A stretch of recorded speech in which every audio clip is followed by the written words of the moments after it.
I hear gunshots talking to my door. Bang, bang. I wonder every day if I'm going to get shot.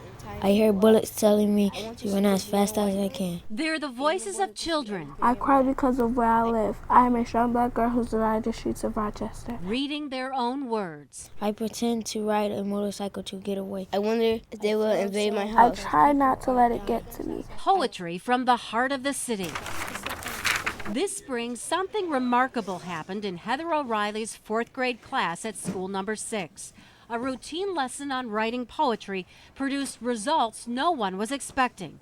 These 9 and 10-year-olds wrote about what it's like to live on streets riddled with crime and poverty. It had a lot to do with the violence in the community, more so this year than in previous years. And some kids that weren't normally my best writers came out with some very moving pieces. I am a man that survived the streets of the gangs.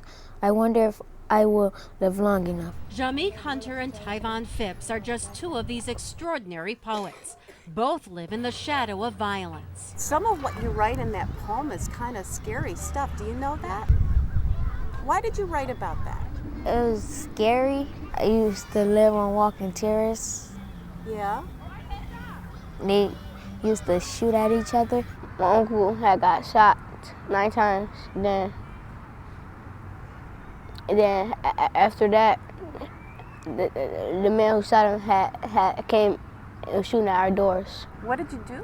I had used my friend's phone to call help. You called for help? Who'd you call? The police. And no one's more moved by these kids than the police who patrol their I neighborhood. want to see the blue and white. Not long after the poems were written, officers Manny Ortiz and Angel Vasquez were invited to school to listen. I worry that I won't see life the way I want to.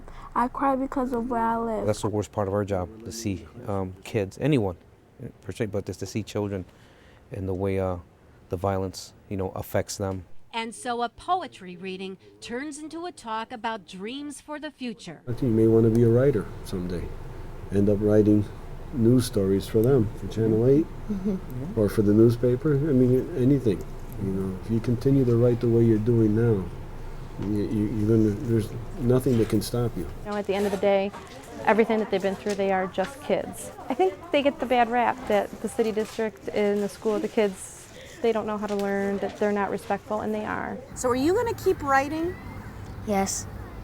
I hope so. I say my prayers to God. I dream that the violence will stop trying to get in.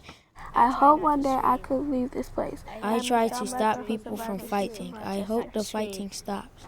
I hope that my dreams will come true. I am a man that survived the streets of the gangs.